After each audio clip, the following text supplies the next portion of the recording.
Yalah. Keluar hanya untuk makan dan mandi. So makan dia depan bilik. Tu pakcik berdiri dia. Diorang duduk, lepas tu masuk balik. Tak nampak lah. Tak boleh.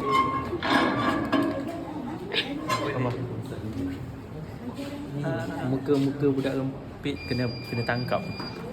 Dah masuk je. Berat bin. Kan? Berat bin tu dia. Beratnya. Kita masjid di sini kreatif ya. Cakap apa? Masjid. Kat sana lagi kreatif. Dah tengok? Tak nak.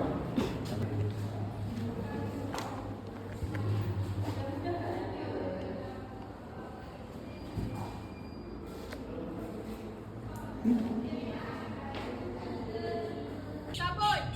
So mereka akan sabun. Waktu itu juga lah mereka akan berhenti. Ikutlah. Tapi selalunya dia akan kira 1, 2, 2005. Lepas tu mereka dipindahkan ke penjara lain lah. Okay. So 2017 mereka buka 2007 mereka buka semula hingga 2016 untuk Henry Geni. Henry Geni ni sekolah penjara bawah umur. Ada dua je dekat Sabah dengan Melaka. Okay, so kalau ada 4 naik, maksudnya semua tempat yang dia pergi tu, semua tempat. So dia boleh tanya dekat pegawai lah, saya nak duit gaji saya tu nak guna beli barang. Barang yang selalu diorang beli adalah Maggi, Milo, gula. Bom dia besar sikit, itu untuk ganja. Yang ni untuk mereka kami. Rada ni untuk diorang punya kreativiti kan. Banyak masa. So yang ni telefon tarik.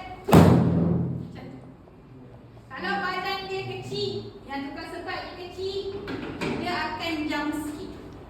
Macam tu. Untuk bagi tekanan lah. So dia memang kena dari dalam, naik. Selalu dia aim dulu, ada yang aim. Ada yang tangan dia kuat, dia just macam ni je. Tapi ada yang tangan dia tak kuat, dia akan guna sekali badan. Dia ikutlah. Yang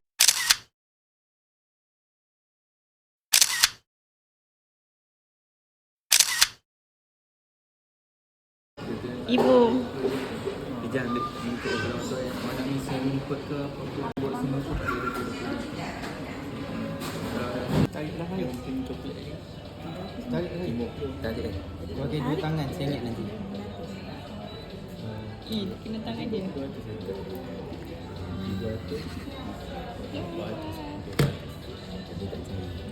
Jidat tapi Ni pakai sedih.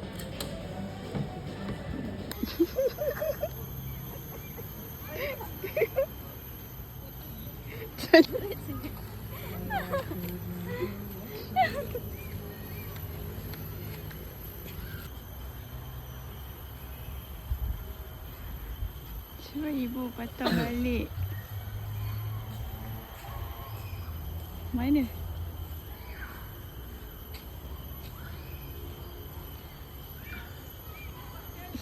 Tak ada lonceng ke? kenapa tak gerak sekali? Nak ke mana sekarang? Hantar ke bawah?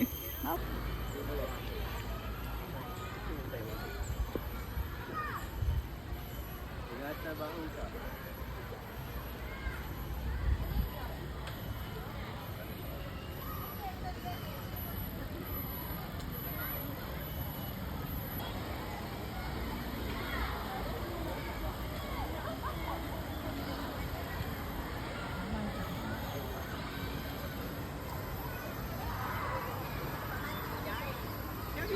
Turun je lah kereta.